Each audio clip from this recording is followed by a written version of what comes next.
இன்றைய தினம் பட்டிமன்ற நிகழ்வு வந்து ரொம்ப சிறப்பாக ரொம்ப அழகாக போச்சு. அது உண்மையாகவே எனக்கு ரொம்ப மகிழ்ச்சியாக இருக்குது. இப்போ பார்த்திங்கன்னா ஒவ்வொரு தலைப்புலையுமே அவங்கவுங்க எடுத்துக்கிட்டதுக்கு என்ன தலைப்பை எடுத்துக்கிட்டாங்களோ அந்த தலைப்புக்கு தகுந்த மாதிரி ரொம்ப சிறப்பாக பேசினாங்க. இப்போ நம்மளுடைய நிகழ்வின் இறுதி கட்டத்தில் நம்ம இருக்கோம். ஐயா, நீங்கள் உங்களுடைய தீர்ப்பை வழங்க வேண்டிய கட்டத்தில் இருக்கீங்க. ஐயா ஐயா ஐயா கேக்குதுங்களா? கேக்குது. அதாவது குறைவான நேரமா எப்படி அவர் கொஞ்சம் தீர்ப்பை முடிவு பண்ணிட்டேன். ஐயா, நீங்க உங்களுடைய தீர்ப்பை நீங்க என்ன முடிவு பண்ணி வச்சிருக்கீங்களோ அதை நீங்க தாராளமா சொல்லலாங்க ஐயா. ஏன்னா உங்களுடைய தீர்ப்புக்காக தான் நம்ம காத்துட்டு இருக்கோங்க ஐயா.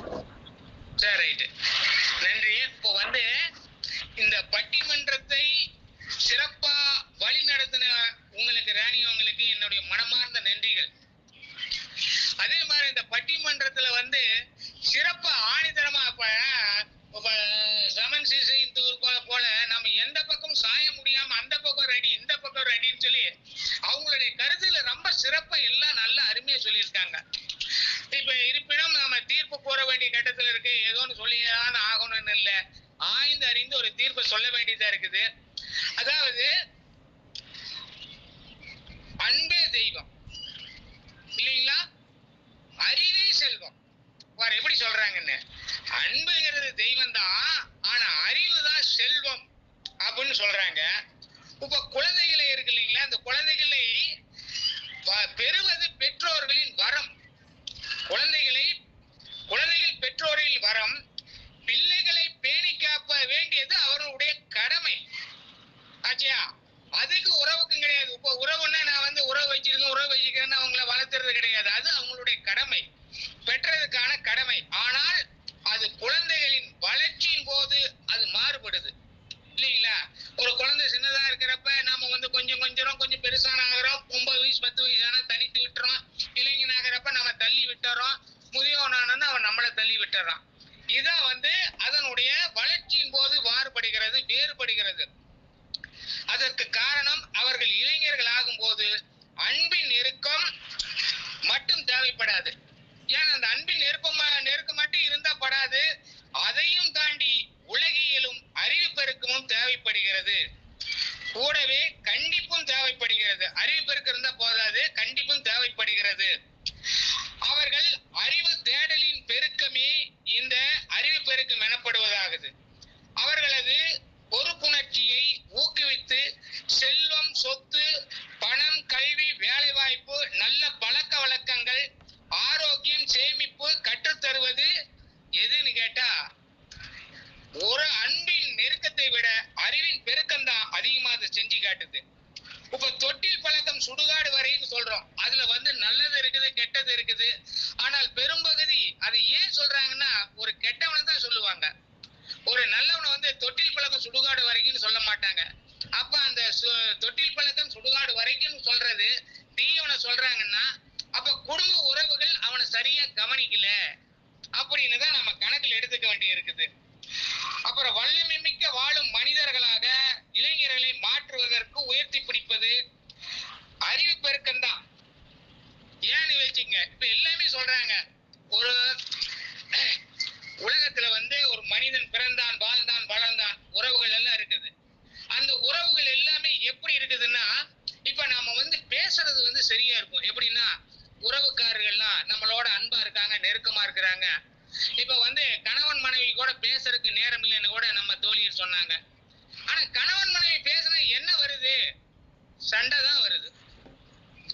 அதே மாதிரி வீட்டுல இருக்கிறவங்க, குடும்பத்துல இருக்கிறவங்க எல்லாம் பெரியவங்க, குடும்பத்துல இருக்கிறவங்க என்ன இருக்காங்க, ஒரு ஹாப்பி பர்த்டே, ஒரு சந்தோஷம், பிறந்த நாள் கொண்டாடுறப்ப கூட அது சினுங்கல்கள் நிறைய வருது. உறவுகள் என்பது ஏன்னா அந்த உறவுகள் மனிதருக்கு அவசியமானது. ஆனால் அது எல்லாம் போலித்தனமாகிவிட்டது. காரணம், அந்த உறவுகளால் ஏதோ லாபம் கிடைக்குமா? அதாவது தாயினுடைய உறவு என்பது நம்ம இளமை காலத்துல குழந்தை பருவத்தில் இருக்கிறது, அது பரிசுத்தமானது. தாய் பால் போன்றது. ஆனால் அவை வந்து வளர வளர அந்த தாயினுடைய உறவு பக்கத்தில் இருக்கிறவங்கள்ட்ட பேதம் ஏற்பட்டு உறவுகள் எல்லாம் கெட்டு போய் அதெல்லாம் நமக்கு ஒரு தேவையில்லாத செயல்களை ஏற்படுத்தி கொண்டிருக்கிறது. எனவே நாம் வந்து அறிவின் பெருக்கம் என்பது மானசீகமாக நம் உள்ளத்தை வளர்க்கக்கூடியதாக, வாழ்க்கையின் முக்கியமானதாக இருக்கிறது. எனவே நாம் மனநலத்தை பாதுகாக்க வேண்டும். போதைப் பொருள் போன்ற கொடுமைகளை ஒழிக்க வேண்டும். கூடா நட்பை நாம் கண்டுபிடிக்க வேண்டும். கோடிக்கணக்கான வேதங்களை ஒழிக்க வேண்டும். விவேகானந்தர் போன்ற அறிவார்ந்த சொற்களை படி நாம் நடக்க வேண்டும் என்பதெல்லாம் குடும்ப உறவுகள் மட்டும் இல்லாமல், உறவின் நெருக்கம் மட்டும் கொள்ளாமல் அறிவின் பெருக்கத்தால் தான் நடைபெறுகிறது. எனவே அறிவின் பெருக்கம் மிக மிக அவசியம். உறவின் நெருக்கம் அதுவும் தேவைப்படுகிறது. ஆனாலும் கூட அறிவின் பெருக்கம் என்பது 51%, உறவின் நெருக்கம் என்பது 49% இருக்கிறது. எனவே அறிவின் பெருக்கமே சிறந்தது என்று, தேவை என்று தீர்ப்பு கூறி முடிக்கின்றேன். நன்றி, வணக்கம். நன்றி ஐயா, நன்றி. ரொம்ப சிறப்பாக, ரொம்ப அழகாக சொல்லி அறிவின் பெருக்கம்தான் நிச்சயமாக இன்றைய இளைஞர்களுக்கு அவசியம் சொல்லிட்டு ஒரு நல்ல தீர்ப்பை கொடுத்துருக்கீங்க ஐயா. இவ்வளோ நேரம் நீங்கள் பொறுமையாக இருந்து பேசக்கூடிய அத்துணை ஆளுமைகளுடைய பேச்சுக்களையும் கேட்டு அதற்கு தகுந்தாற் போன்ற ஒரு நடுநிலை தீர்ப்பை நீங்கள் கொடுத்ததுக்கு எங்களுடைய காக்கும் கரங்கள் அறக்கட்டளையின் மாற்றி யோசி குழுமத்தின் சார்பாக எனது மனமார்ந்த நன்றிகளை கூறி விடைபெறுகிறேன் ஐயா. நன்றி. எனக்கு இந்த வாய்ப்பளித்து என்னையும் வந்து இதில் பங்கு பெற வைத்தமைக்கு எனக்கு வந்து காக்கும் கரங்கள் மாற்றி யோசி இந்த குழுவுக்கு எனது மனமார்ந்த நன்றியும் பாராட்டையும் தெரிவித்துக் கொள்கிறேன். இது போன்ற சிறப்பான நிகழ்ச்சிகளை நான் கண்டுகொண்டு வந்து கொண்டுதான் இருந்தேன். எனக்கு வந்து இப்போது வாய்ப்பு கிடைத்தது. எனக்கு இதில் கலந்து கொண்டு ஆசை இருந்தது. அது அம்மா சொன்ன மாதிரி நிறைய நிகழ்வுகளில் கலந்துக்கலாம் முடியல.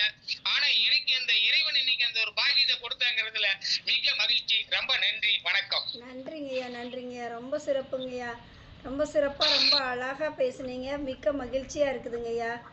நன்றி. விடைபெறுகிறேன் ஐயா.